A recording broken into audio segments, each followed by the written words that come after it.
Ada sini nih, ya kita juga Pak. Bocorin lo kemarin lo, bikin apa lo? Ada bocorin Pak. Push Pak di dalam Pak, cost overrunnya tinggi gitu. Nah itu gimana sih Pak? Emang kan Bapak bilang sebelumnya mau menyelesaikan ini, mau ngumumin. Oh itu kan zaman dulu, Pak Besar tinggi waktu dia ngebangun kan dulu. Setelah dikasih ke Cina, ada perusahaan di sini, sama Cina bekerja sama itu ya domestik sama ini. Pemerintahnya sempat berpasangan pada waktu itu. Sehingga pada satu titik orangnya datang ke saya tuh CEO Wuxia yang dari Cina itu bilang waktu itu ya sekarang udah diselesaikan, dulu nggak ada kemajuan katanya, udah berapa tahun 2 tahun lahan yang dibebaskan baru 4 km pada waktu itu. Ini kita ngomong zaman dulu ya. Terus saya tanya, kamu siapa yang handle program proyeknya? Nggak ada katanya. Kalau kami ngadu ke BUMN di Pimpong, ke PU, Pimpong lagi sana. Ya udah ditarik kemarin waktu itu, diberesin sedikit lah pada waktu. Tapi saya lihat sih masih agak lambat. Tapi ke depan harusnya tidak seperti itu. Untuk proyek-proyek besar betul-betul dikawal sehingga yang menjalankan proyeknya nggak bingung. Padahal mereka bingung. Saya juga bingung loh, nggak ada yang jaga, nggak ada. Yang gitu-gitu nggak boleh. Nanti ke depan akan dimonitor dengan baik untuk semua proyek yang besar. Oh, berarti restrukturisasinya udah kelar atau gimana Pak? Ini kan keputusannya katanya mau disampaikan 2 minggu dari sekarang harusnya. Bahkan Pak AHY sendiri udah bilang Pak Doni, itu Pak, di Kemenq udah kelar. Gitu. Sudah kelar, tinggal diumumkan. Kemarin saya ketemu Menteri Keuangan Cina di situ. Itu kan ini berhubungan dengan hubungan jangka panjang antara Indonesia dengan Cina kan. Saya bilang ke Menteri Keuangan Cina sudah diputuskan, tinggal diumumkan. Jadi pihak Cina nggak usah khawatir. Indonesia tidak pernah menyimpang atau tidak pernah melanggar janji. Kan kredibilitas kita yang kita jaga di dunia internasional. Berarti nanti ada Cinanya juga datang pas diumumin sama pemerintah. Bisa ya, bisa enggak juga. Kan kita nentuin, mereka tinggal menikmati. Sama-sama lah, dia juga invest di sini kan. Ketika ada loss, perusahaannya juga loss kan. Kita berapa persen, dia berapa persen bayarnya gitu kan. Jadi sama-sama agak menderita lah. Berarti skemanya gimana sih Pak?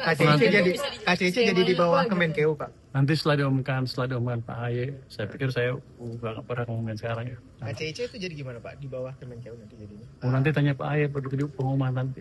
Tapi yang jelas sudah putus, cuman belum saatnya diumumkan dan saya nggak pernah ngumumin. Bapak mohon penegasan Pak dari Ketua Komisi 5 tidak setuju dengan wacana penerapan PPN untuk di jalan tol, untuk penegasan saja. Jadi untuk PPN di jalan tol itu akan tetap dipertimbangkan, kalaupun dipertimbangkan berapa persen kemungkinan? Anda baca di mana sih? Ini Renstra Pak. Pajak Pak. Jadi ada emang di situ beberapa perluasan pajak Pak, salah satunya jalan tol. Kalau saya nggak tahu, kan menterinya saya. Ntar saya beresin deh.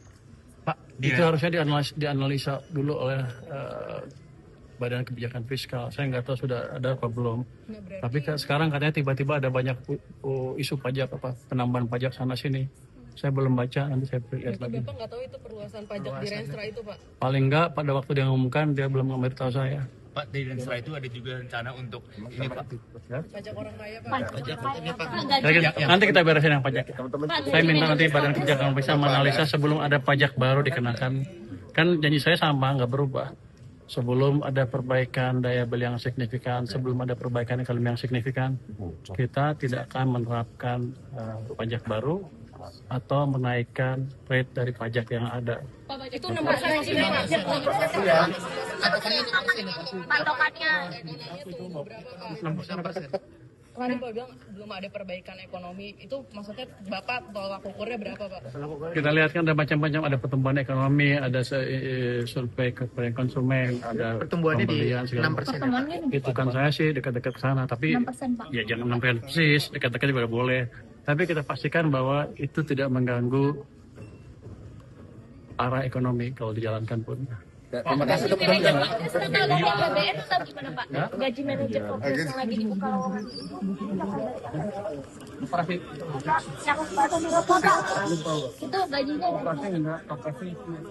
Presiden Prabowo Subianto dalam pengarahan seluruh ketua DPRD se-Indonesia di Magelang menegaskan bahwa semua elemen masyarakat harus bersatu, berkolaborasi dan bersinergi mewujudkan kemandirian bangsa secara merata. Ya, di hadapan 503 Ketua DPRD se-Indonesia saat acara retret di Lembaga Ketahanan Nasional Akademi Militer Magelang, Jawa Tengah, Presiden meminta seluruh pejabat daerah memperkuat perannya dalam menyongsong Indonesia Emas tahun 2045, termasuk dengan upaya bersama mewujudkan asta-cita kemandirian bangsa. Secara tegas, Presiden meminta para jajaran Ketua DPRD se-Indonesia untuk terus bekerja produktif dan mensinkronisasikan kebijakan pemerintah pusat dan pemerintah daerah dalam mewujudkan kesejahteraan dan pemerataan pembangunan daerah.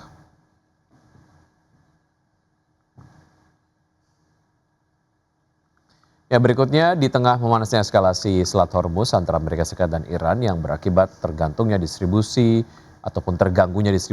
energi secara global, Indonesia menemukan cadangan gas raksasa di wilayah kerja Kalimantan Timur. Ya, tak tanggung-tanggung cadangan gas tersebut mencapai 5 triliun cubic feet. Menteri Energi dan Sumber Daya Mineral Bahlil Lahadalia mengumumkan adanya penemuan cadangan gas raksasa di Sumur Geliga, wilayah kerja Ganal di Kutai, Kalimantan Timur. Temuan ini berasal dari perusahaan energi asal Italia, ENI. Dalam konferensi pers di kantor Kementerian ESDM, Bahlil mengungkapkan bahwa cadangan gas di Sumur Geliga Kutai tersebut memiliki kapasitas sebanyak 5 triliun kubik feet atau kaki kubik. Penemuan gas baru yang cukup besar ini akan bisa memenuhi kebutuhan dalam negeri dan akan didorong untuk industri hilirisasi. Saya mau mengumumkan teman-teman bahwa ENI baru mendapatkan satu wilayah kerja baru, Giant, dari blok Geliga yang menghasilkan 5 triliun cubic feet untuk gas. Dengan demikian, maka ENI pada 2028 itu bisa kita maksimalkan mencapai kurang lebih sekitar 2.000 mm untuk gas. Sekarang produksinya kurang lebih sekitar 600 sampai 700. Nanti di 2028 kita akan berkembang di sekitar kurang lebih 2.000 mm. Di 2030 itu akan kita kembangkan menjadi 3.000 mm. Jadi ini sesuatu yang luar biasa sekali. Selain gas, Bahlil juga mengatakan akan ada potensi kondensat sekitar 300 juta barel setara minyak atau barrel oil equivalent BOE. Di mana untuk kondensat pada 2028 produksi kondensat sebesar 90.000 barel per hari.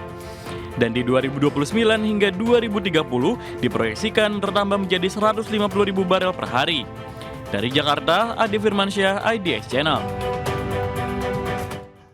Ketegangan global seiring blokade Amerika Serikat di Selat Hormuz sangat mengancam stabilitas harga energi dan arus perdagangan dunia. Hal ini perlu diwaspadai pemerintah Indonesia terutama dalam pemenuhan pasokan energi minyak, BBM, dan LPG dalam jangka pendek. Ketua Perdagangan Internasional Kamar Dagang Entrepreneur Indonesia atau KAIN, Shanti Syamdasani menilai eskalasi konflik di Timur Tengah terutama akibat ketegangan antara Amerika Serikat dan Iran telah menempatkan sektor energi pada posisi rentan di mana wilayah Selat Hormuz dan Teluk Persia sebagai choke point yang melayani 20 hingga 40% konsumsi minyak global terhadap suplai energi. Terlebih lagi gangguan aktivitas kapal minyak di wilayah strategis ini berimplikasi langsung pada instabilitas harga energi global yang semakin memperbesar ketidakpastian di pasar energi global yang dapat mengakibatkan efek domino pada sektor ekonomi lainnya. Untuk itu KAIN berharap adanya upaya diversifikasi penyediaan cadangan energi dalam negeri. Pemirsa, PT Teladan Prima Agro Tbk menargetkan produksi minyak kelapa sawit mentah meningkat sebesar 5 hingga 10% pada tahun 2026 dibandingkan realisasi tahun lalu. Ya, dengan target produksi tersebut, perseroan membidik pendapatan dan laba pada tahun 2026 bisa naik hingga 10% dibandingkan dengan tahun lalu. Berdasarkan laporan keuangan tahun 2025, perseroan mencatat pendapatan kontrak pelanggan naik 28,42% year on year menjadi 5,42 triliun rupiah. Lebih lanjut, manajemen menyatakan dengan liabilitas perseroan yang sudah turun signifikan dan ekuitas meningkat, perseroan memiliki strategi untuk mempercepat pertumbuhan anorganik dengan mengakuisisi perusahaan yang bergerak di bidang kelapa sawit. Adapun pada tahun 2025 lalu, perseroan telah merampungkan akuisisi PT Cipta Davia Mandiri di Kalimantan Timur, Kala itu perseroan merogoh dana Rp136,32 miliar dari realisasi penggunaan dana IPO sebesar Rp220,32 miliar yang sudah dipakai perseroan.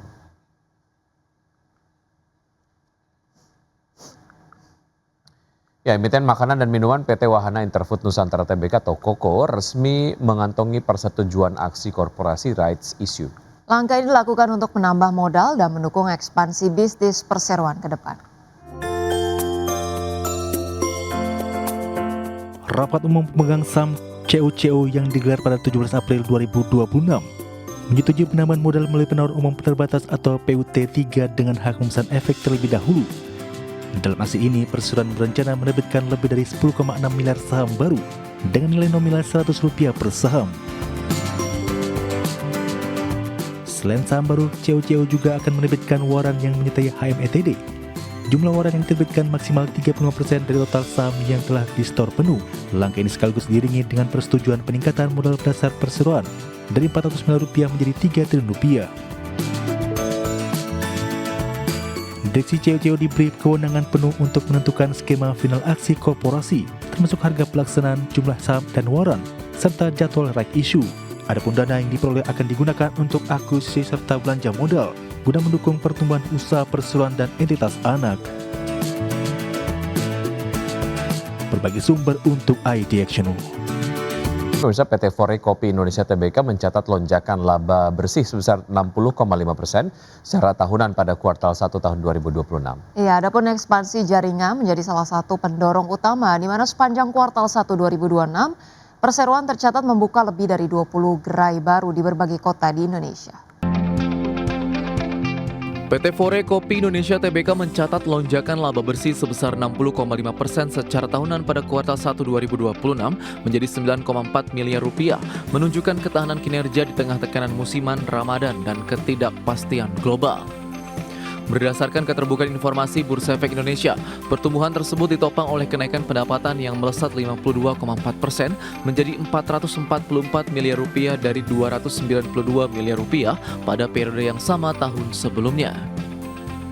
EBITDA turun meningkat 66,7% menjadi Rp81,1 miliar dengan margin yang melebar ke level 18,3% dari sebelumnya 16,7%. Direktur Utama Fore, Viko Lomar mengatakan kinerja ini mencerminkan efektivitas ekspansi dan peningkatan skala usaha perseroan.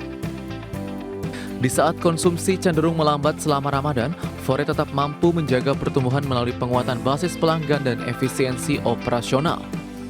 Ekspansi jaringan menjadi salah satu pendorong utama, di mana sepanjang kuartal 1, perseroan membuka lebih dari 20 gerai baru dengan lebih dari 40% berada di kota Tier 2 dan Tier 3. Hingga akhir Maret 2026, total gerai aktif mencapai 338 unit, naik 35% dibandingkan 251 gerai pada kuartal 1 2025. Berbagai sumber IDX Channel.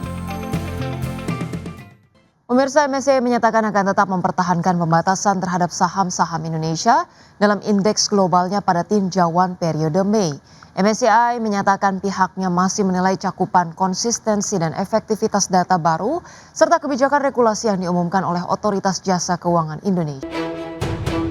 MSCI menyatakan akan tetap mempertahankan pembatasan terhadap saham-saham Indonesia dalam indeks globalnya pada tinjauan periode Mei, sembari melanjutkan evaluasi terhadap reformasi transparansi pasar yang dilakukan pemerintah Indonesia. Keputusan ini menunjukkan bahwa penyedia indeks global tersebut masih menilai sejumlah aspek perbaikan pasar modal Indonesia belum sepenuhnya memenuhi standar yang diharapkan, khususnya terkait transparansi kepemilikan dan aktivitas perdagangan. MSCI menyatakan pihaknya masih menilai cakupan, konsistensi dan efektivitas data baru, serta kebijakan regulasi yang diumumkan oleh Otoritas Keuangan Indonesia. Evaluasi lanjutan dijadwalkan akan disampaikan dalam tinjauan Juni.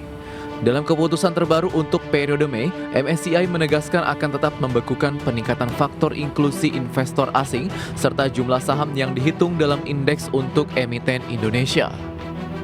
Selain itu, saham Indonesia juga belum akan dimasukkan ke dalam indeks pasar yang dapat diinvestasikan dan tidak akan mengalami peningkatan kelas dari segmen kapitalisasi kecil ke standar. Langkah ini berarti akses Indonesia terhadap arus dana global berbasis indeks masih akan tetap terbatas sampai MSCI melihat adanya peningkatan yang lebih meyakinkan dalam kualitas data dan transparansi pasar. Sebelumnya pada akhir Januari, MSCI memberikan peringatan bahwa Indonesia dengan nilai pasar sekitar 1,4 triliun dolar Amerika Serikat berpotensi diturunkan statusnya dari emerging market menjadi frontier market akibat isu transparansi. Peringatan itu sempat memicu tekanan signifikan pada indeks harga saham gabungan dengan nilai kapitalisasi pasar menyusut sekitar 120 miliar dolar Amerika Serikat. Berbagai sumber IDX Channel. Pemirsa, harga minyak melesat pada perdagangan Senin didorong oleh meningkatnya ketidakpastian terkait prospek perundingan damai antara Amerika dan Iran setelah kembali pecahnya konflik di sekitar jalur vital Selat Hormuz. Minyak mentah berjangka Brent ditutup melonjak 5,64% ke level 95,48 dolar per barrel, sedangkan minyak mentah berjangka West Texas Intermediate melambung 6,87% ke posisi 89,61 dolar per barrel. Kenaikan ini terjadi setelah harga minyak sempat anjlok pada 9% hingga 9% pada sesi Jumat, usai Iran menyatakan jalur pelayaran untuk kapal komersial melalui Selat Hormuz dibuka selama masa gencatan senjata.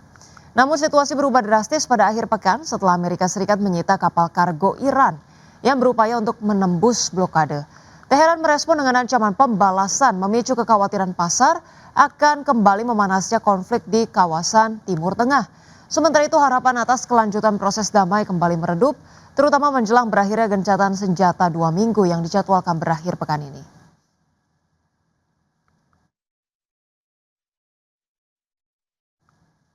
Baik, selanjutnya kami update pemirsa bursa global. Untuk bursa Wall Street sedikit melemah pada perdagangan Senin, meski ketiga indeks utama sebelumnya mencatatkan rally 3 pekan berturut-turut.